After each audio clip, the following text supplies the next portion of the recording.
Hello guys, in this video I'm going to show you where can you find your personal discounts, discount codes and vouchers on the Hopper application. But first I just want to mention, don't forget to subscribe to my channel because at 10,000 subscribers I am going to show you my whole YouTube revenue statistics and growth strategy, how to make money online. Now let's jump into it. First of all, open the application on your phone.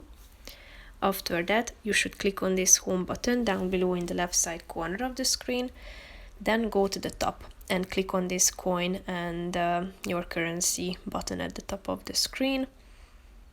Scroll down and here you can see the vouchers section. As you slide to the right side, you can see your personal discounts and the percentages and also the amount of money. Click on the view all button and here you can see the vouchers.